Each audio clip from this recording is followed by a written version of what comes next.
Welcome to Villa of Hope Radio.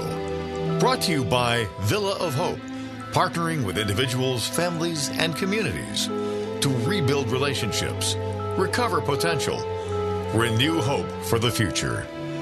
Villa of Hope is all about your personal journey because you matter. Now, with caring hope and respect, we're proud to bring you Villa of Hope Radio. Well, hello again, everybody, and welcome to this edition of the Villa of Hope Radio Show. This is J.C. DeLass. We're so glad to have you here as we learn more about the great things that are happening at Villa of Hope. Rebuild, recover, renew. And joining us on the phone for our first segment, Christina Gullo, who is the president and CEO of Villa of Hope, and also Gerianne Puskas is with us, the chief advancement officer at Villa of Hope as well. And we're going to start with Christina. The big boss gets to go first. And Christina, for folks that maybe are joining us for the first time and they don't know some of the details, give us a sketch. What exactly is Villa of Hope here in the Rochester community? Yeah, so the community probably really knows of Villa of Hope when it was really a residential provider for a number of years. This agency's been around for 77 years. But today we're mainly a behavioral health organization, and we're focused on four key areas. That includes education, behavioral health, care coordination, and work-based learning.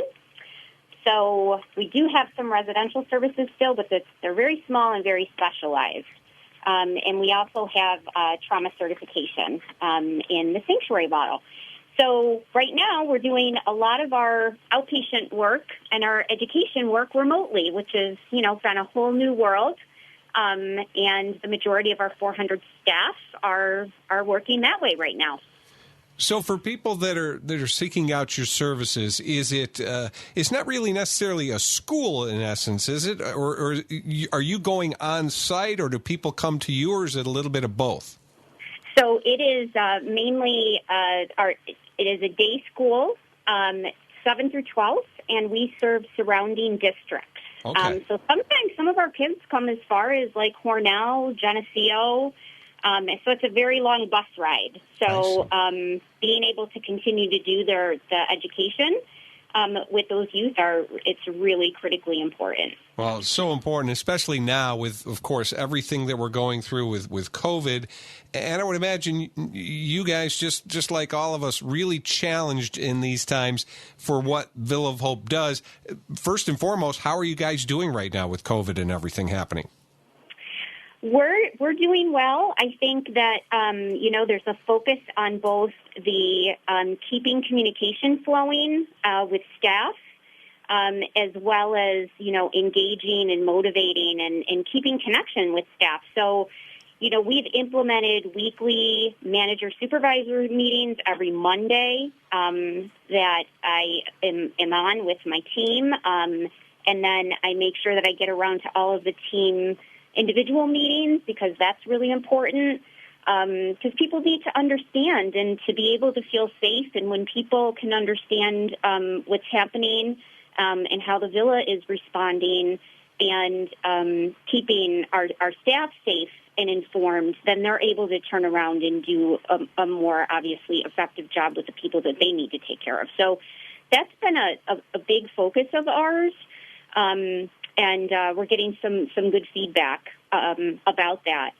And, with reopening, our approach with that is to not rush into anything. Our approach is to keep people remote as much as we can. And as we do start to have people physically come back, that we do so in very small ways and with some different staggering times that people would be in the office. So that's what we're looking at right now, and just, continuing to have the right amount of supplies that we need, and really thinking about this as a marathon, not a race. And I think that has served us well.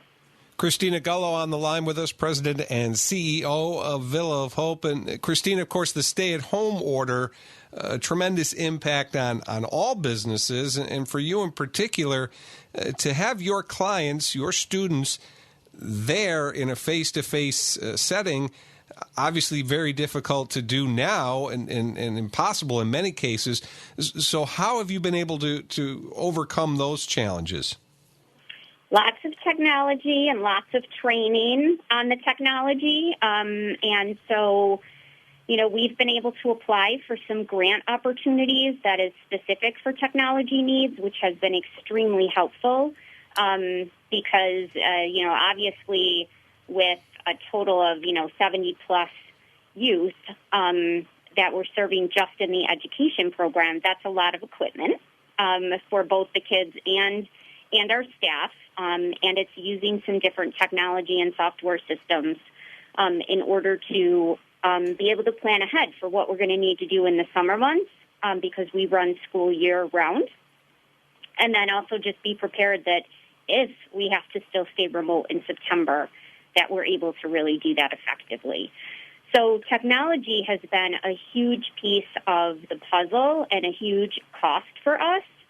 And, of course, you can't turn on the TV without hearing about the state budget and the reductions that are going to need to happen statewide. And it is no question that programs such as ours that are funded through Medicaid dollars and other grants will be impacted. So we are kind of working right now on advocacy as well as through our state organizations to plan and prepare as best that we can with the knowledge that we have right now until the governor comes forward with more information.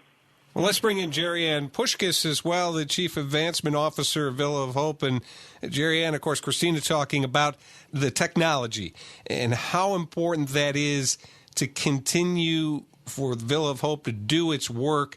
And for now, particularly for you, that really comes into play because virtual events and things like that, it really is kind of the lifeblood of where you're at this point.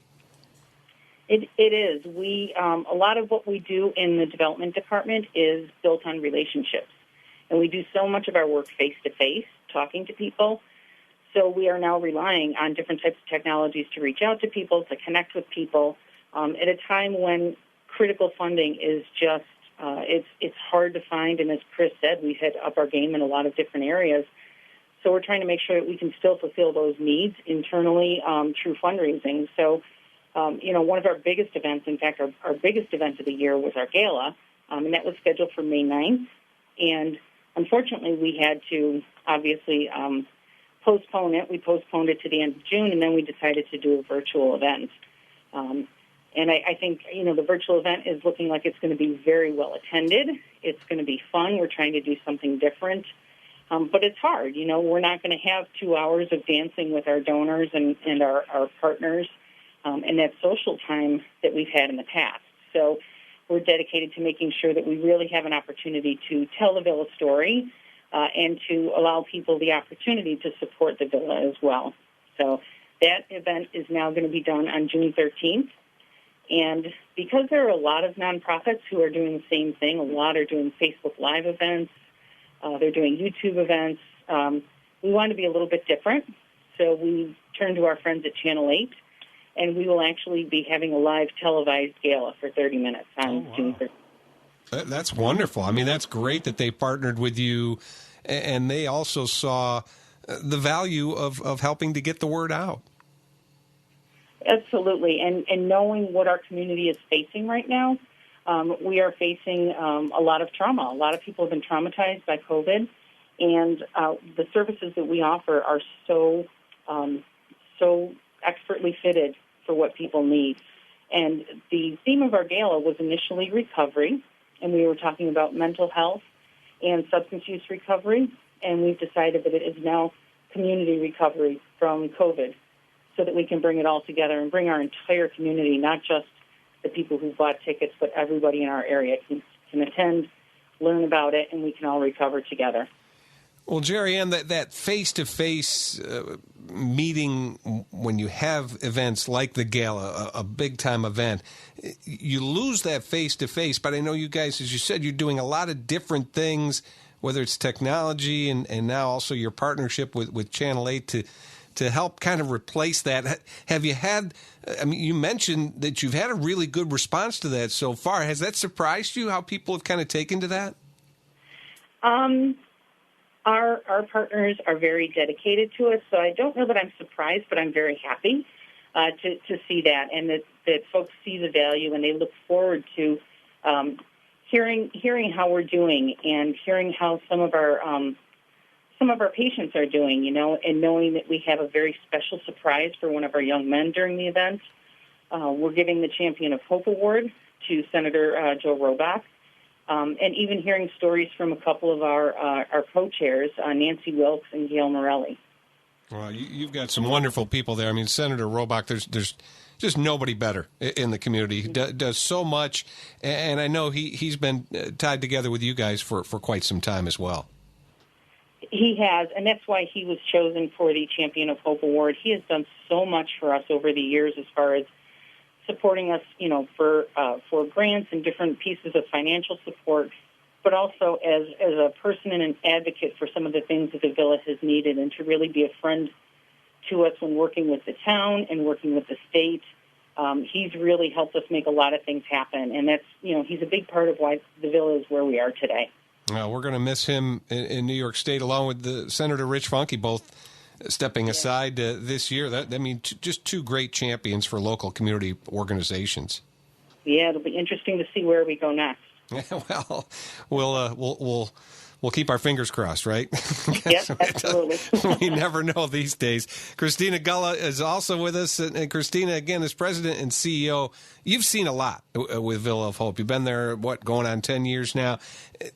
There's no way anybody could have really foreseen or planned for what we're going through, but yet the Villa has had its challenges here in these last 10 years, hasn't it? It sure has, and I've been saying to a few different people, I thought that, when I arrived almost 10 years ago, that was the most challenging time that I had ever led through, but I have to say that this has been that on steroids. Yeah. Yeah. No question about it. Tell me a little bit about your planning for the fall. We're all keeping our fingers crossed that we'll be able to get, as you said, your students, the kids that are coming back, hopefully, for what would be a regular school year. We're all hoping for that. Do you have specific plans already in place for that? So we're going to prep both scenarios. Mm-hmm. So the scenario of, people will be continued to be remote in the fall. So we'll be well prepared for that, as I kind of already described. And then we're putting together the planning for what it will look like if we do have an influx of people coming back in September. And obviously, if school is back in session, that adds, right there, probably at least 100 staff back on our campus. So we're starting to look with our director of education on how we would set up those classrooms. However, our classroom size is already pretty small, so we're fortunate there. So then it's just getting creative with some of the electives that we have, like our food service, horticulture, PE, and then obviously as part of the governor's directives, looking at how to put in place screening as people return to campus. So making sure that there's a way for temperature checking, and as well as those questions that need to be asked. So we're planning both ways so that we'll be well prepared with whatever happens. Folks are listening to the Villa of Hope radio show here. Villa of Hope, Rebuild, Recover, and Renew with Christina Gullo, who's the president and CEO there, and Gerianne Puskas, who is the chief advancement officer. And Christina, again, with all the different things that will have to be in place, you mentioned you kind of got a plan A and a plan B going for the fall, and both of them are going to involve a certain amount of expenses to try and meet whatever qualifications or rules are in place.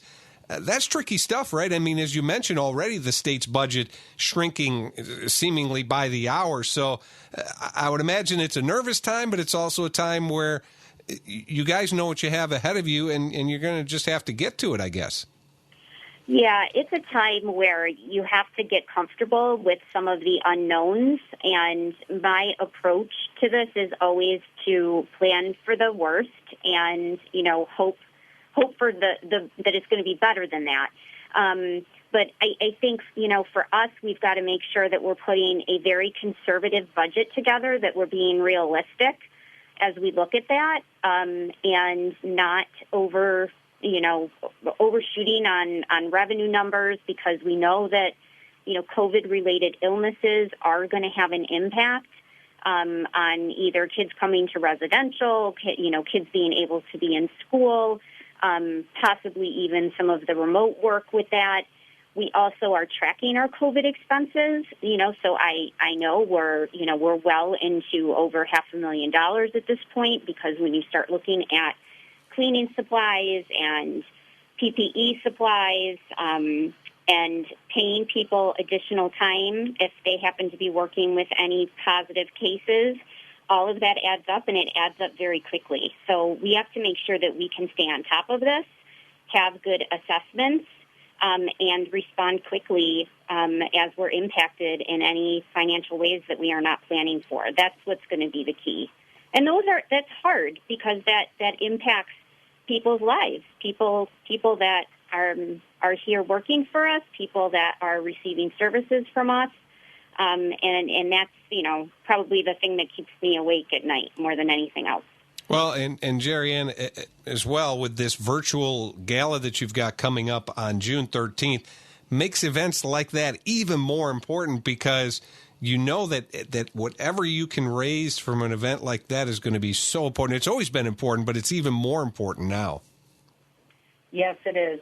Given the extra expenses that we've had, and knowing that our community is going to need us even more as we go forward, we want to be prepared and able to serve everybody who comes to us and to help folks. So it's super important that the people who are tuning in for the gala, they have an opportunity to donate. They will have opportunities online, and various other ways to give, as well as on our website at villaofhope.org.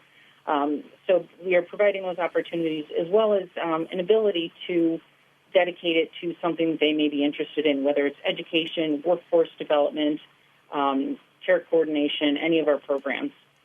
Terrific way to stand out, though, from the many nonprofits in this area, right, Gerianne? Because, again, there are so many wonderful causes, and especially now with the competition for those dollars, you've got to find a way to differentiate yourself. It sounds like this is a real winner here, what you've found. We hope that it is, and I think it's a winner not only for the Villa, but it's also for our community, and for us to be able to provide those messages of hope to everybody who can tune in that night is we're really looking forward to that. We're really trying to help everybody know where to go to get help, and so that we can all look forward to hope for the future. Well, and the great thing, again, is it's not just on your little laptop computer or whatever. You got it on the big screen, right? Channel 8 going to help you guys out and broadcast on June 13th, the gala live. I think, again, that's just really cool that they've been able to see the vision that you and Christina have presented to them, and that they've been able to sign on. We're very lucky, yes. Good stuff. Christina, just a couple of minutes left in this segment. I always like to have you, give us what's next on your agenda here. I mean, you got a pretty full plate. We always talk about that, and you've already mentioned how you're putting together backup plans to the backup plans for the fall. But what's the first couple of things on your yellow legal pad right now that you're working on? Well, first off, getting through this budget. So that will be finalized in the next week. So that is high on the agenda. And along with that, though, keeping our eye on, our mission and our vision and what our core areas are, and making sure that we have our resources aligned where they need to be. And then it's really going to work on the strategy plan, because, what's going to be so critically important is to carry forward the two major capital projects that we have, and really continuing to be on the forefront of pushing those along, because that will add detox beds as well as an expansion of another way for our behavioral health clinic to serve people in our community.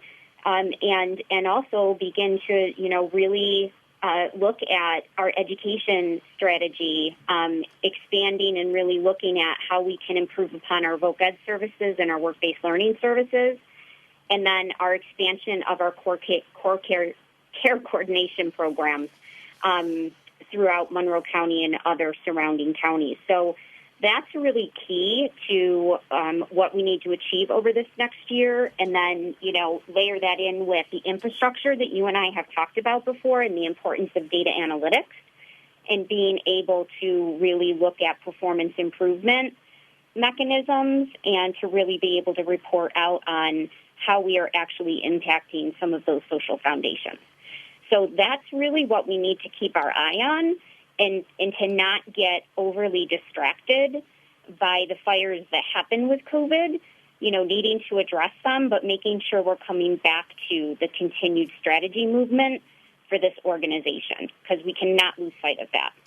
Christina Gullo, President, CEO of Villa of Hope, and Gerianne Puskas, who's the Chief Advancement Officer. Ladies, thanks so much for joining us, and continued success. Looking forward to the gala coming up here in the month of June. Thank you. Thank you. We're going to take a break. We'll have more coming up here with our Villa of Hope radio show. And when we come back, we're going to learn about a place to go when you need a mental break and a peer to chat with.